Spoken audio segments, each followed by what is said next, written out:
If somebody is cheating on you, you have two choices to make. One, you either accept it and confront them and say, hey, you're cheating on me. Welcome back to Courtroom Chronicles.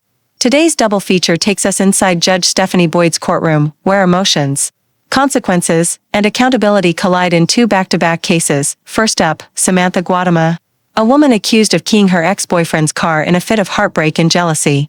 She says it was a mistake, but Judge Boyd isn't buying it. What unfolds next is part tough love, part therapy session, and it includes a surprisingly poetic lesson involving orchids. Then, Alyssa Gonzalez, charged with unauthorized use of a vehicle. She's 32 years old, sitting in court for stealing a car, and the judge's reaction? Brutal honesty. Two women, two very different choices, but one common question: when does personal pain stop being an excuse for breaking the law? Let's get into it. All right, court is calling 2024 CR 01093, State versus Samantha Guadarrama. Counsel, in the box. Y'all need to move it down to the other end. All right, court is calling 2024 CR 01093, State versus Samantha Guadarrama. Can I have parties announced for the record for the state? Yeah. Defense? Kayla Dietrich for Samantha Guadarrama. And are you Samantha Guadarrama? Yes, ma'am. All right. Have both parties had a chance to review the PSI report and TAP evaluation? Yes. Any objections? No, Your Honor. All right. You entered a plea bargain agreement on January 6th. According to the plea, punishment is be assessed at $2,000 fine. State recommends deferred adjudication. There's to be restitution of $6,292.70 to Mitchell McCain. It's the court's understanding that that amount has been paid. Is that correct? That's correct. All right. Is there anything you wish to say on behalf of your client? No, Your Honor. Anything you wish to say? No, ma'am. All right. You want to raise your right hand for me? Do you solemnly swear or affirm the testimony you give will be the truth and nothing but the truth, so help you God? Yes, ma'am. You can lower your hand. State your name for the record. Samantha Guadarrama. All right. So why are you keying this guy's car?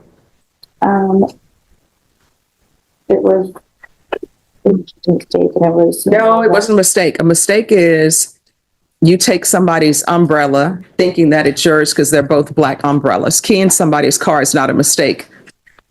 So why are you keying the car? I was being taunted by my ex about our situation, that we were separating, and he was sending me videos and pictures of just other women and in our home that we lived together during that time and during that night.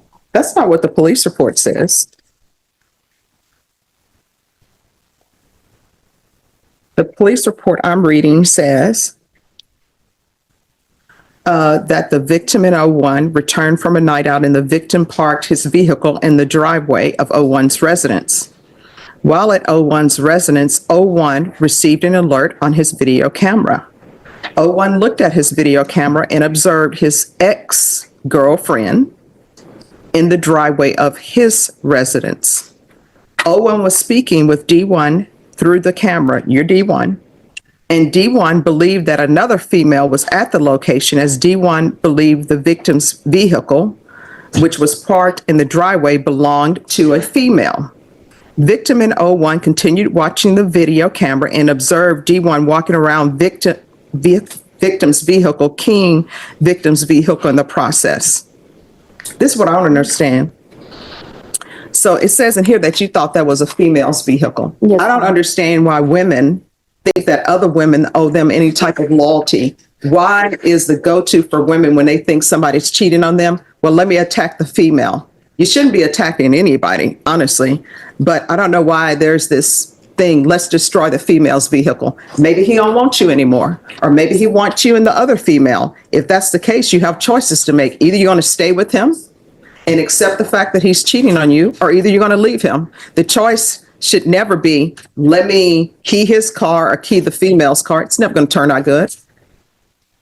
Now, I see that you have a son and a daughter. How would you feel if your son ends up dating someone and they become an ex-girlfriend and they won't let go and they end up keying his car? You lose your mind. So here you are out keying somebody's car who doesn't want you, obviously. No, I mean, that's yes or no. This is where Judge Boyd does what she does best, cutting through excuses and turning emotional chaos into a reality check. Her question, why do women attack other women when a man cheats, hits at something deeper than this case. She's not just talking to Samantha. She's talking to every person who lets anger drive their decisions, and the way she frames it, choosing between staying, leaving, or destroying, is classic Boyd logic. Legally speaking, Samantha's already lucky. Keying someone's car can lead to criminal mischief charges, often a felony if damage exceeds $2,500. She's paying over $6,000 in restitution. But what's priceless is the lesson Judge Boyd's driving home. Every impulsive act leaves a permanent mark, not just on someone's vehicle, but on your record and your children's lives. Let me ask you this, if your ex pushed you to the edge like this, what would you have done? Walked away, or grabbed the keys? Drop your answer below. Do you understand that? Yes, I did. And so you went to jail? I did. And how long were you in jail? That night, All right, well, how long did you stay in jail till you paid this off, though? that day on January, when I was to court for like 3 days, I believe. All right, so that's 3 days you spent away from your children because you love a man more than your children. Whenever you make these stupid decisions, what ends up happening is that shows that you're loving this man more than your children. You can't do that. Have you had any contact with him? No, I love him. All right, so do you have any children with him? No, I do not. All right, so you better not contact him. You understand? Yes, ma'am. That relationship is over. You don't have any property with him. You don't have any children with him, so there's no need to contact him. You understand? Yes, ma'am. So what do you do for a living? Part-time. All right. And have you started dating again? No, I have not. Okay, that's a good thing. You're going to have to get an orchid. And I tell everybody this who have relationships problems, because orchids teach patience. They have some beautiful orchids out at the HEB. I just saw some when I went there. I'm like, wow, they're so beautiful. They're in bloom. You need to get that orchid. They're inexpensive. I think they have a coupon too, so it's less expensive. Get that orchid and keep that orchid. And it comes with directions. Read up on it, how to care for it. And once those leaves fall off, if you can get that same orchid to bloom again without losing your patience, then you'll be ready for relationships. Because with orchids, you can read those instructions. Like it says, indirect sunlight. You put it in indirect sunlight. Next thing you know, the leaves are burning. Somebody's like 3 ice cubes. Then you learn, nope, it doesn't take 3 ice cubes. So I don't tell people to get orchids to be flippant. It's just that orchids require patience and care. And that's the same thing with relationships. And if somebody is cheating on you, you have 2 choices to make. One, you either accept it and confront them and say, hey, you're cheating on me. And then their choice is to continue to cheat or either say, all right, I'm sorry, I'm not going to do it again. But those are your choices. Your choice is not to go and key some car, because then you end up here. You understand? All right, this is what the court is going to do. There's a $2,000 fine that will be probated. Regular reporting by Zoom or in person. Regular random UAs. There should be 3 years deferred adjudication. 200 hours of community service restitution. I'm going to require parenting classes. Once that's completed, 100 hours will be deemed satisfied. How far did you go in school? I graduated. All right. What do you want? What did you plan to do with the rest of your life? Do you like bartending? Do you No. plan on, what do you want to do? No, I'm a real estate license as well. I just haven't used it. Okay. And then there's 100, I'm going to require anger management. And once that's completed, the remaining 100 hours will be deemed satisfied. There's going to be field visits 1 time per month for 6 months. And the court will show that the restitution amount of $6,292.70 has been paid in full.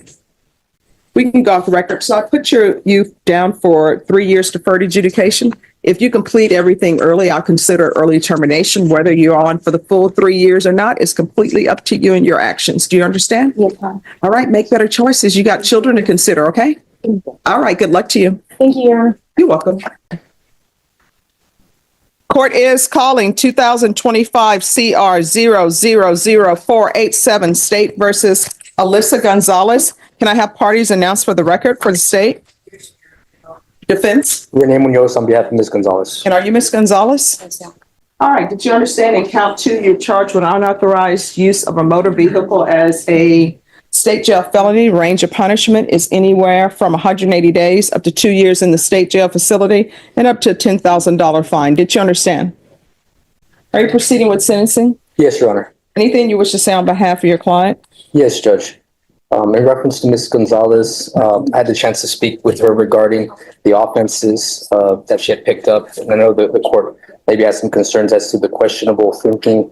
My client has notified me at the jail that she has been getting MRT, moral recognition therapy treatments, in terms of addressing some of the questionable decisions she has made that led her to being here in front of the court today, Judge. In light of that, she is willing to undergo at the state jail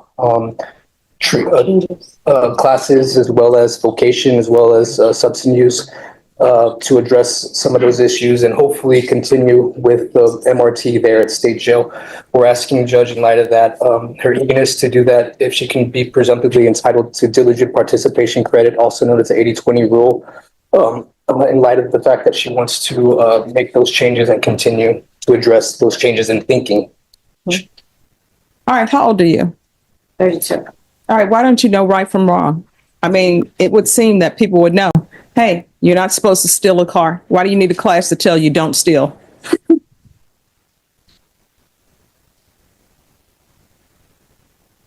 The crowd that I was hanging out with. I'm sorry, what? The crowd that I was hanging out with. The crowd that you were hanging out with? Let me just tell you, if they were here, they would say, it's the crowd I'm hanging out with. You're in your 30s. You're not a teenager. So again, that doesn't answer my question. So why do you need a class for somebody to tell you that stealing is wrong? And here you are driving around in a vehicle where the ignition is broken and the steering column is damaged. And you're just riding around in it. And if the police would not have caught you, you'd still be riding around in it. Do you have children? I'm sorry? A son? How old is he? Two sons. 2 sons. How old are they? 13 and 11. All right. And you don't take care of either of them. Somebody else does. My husband, both of them. All right. So you don't take care of any of them. Are you paying child support? If they had to depend on you to survive, they would not survive because you're not paying child support. You're just out here stealing vehicles. All right. Court is going to find you guilty. The court is going to sentence you to 1 year in the state jail facility, give you credit for any time served. There's a $2,000 fine. Taking consideration 2025 CR 000472, there's to be restitution of $800 to Orlando Perez, and I'll order the therapeutic community. All right, did you review the document entitled Trial Court Certification of Defendant's Rights to Appeal with your attorney? Did you understand it and sign it? All right, because this is a plea bargain agreement, because I followed your plea bargain agreement, and because you waived your right to appeal, you do not have the court's permission to appeal. Because this is a felony conviction, you're not allowed to own or possess any weapons or ammunition. If you have a question over what a weapon or ammunition is, you'll need to speak to an attorney. Do you understand? All right, we can go off the record. You need to do better, because right now somebody else is raising your children and you don't have a part in their life whatsoever. And I don't understand why you would need MRT to tell you, I pick up a crime, somebody else is taking care of my children. You understand? All right, good luck to you. Thank you, Your Honor. 2 courtroom stories, 1 message. For Samantha Guadama, Judge Boyd turned heartbreak into hard truth and a life lesson wrapped in the care of an orchid. For Alyssa Gonzalez, the same bench delivered a 1-year sentence for stealing a car and a reminder that being an adult means owning your choices, especially when kids are involved. Deferred adjudication, probation, or state jail time, these are more than punishments. They're second chances wrapped in accountability. And Judge Boyd? She's reminding everyone that redemption starts with responsibility. If you found these cases as revealing as we did, make sure to like this video, share your thoughts below, and subscribe for more real courtroom moments where justice gets personal. Until next time, stay sharp, stay curious, and never underestimate what one courtroom can teach about life.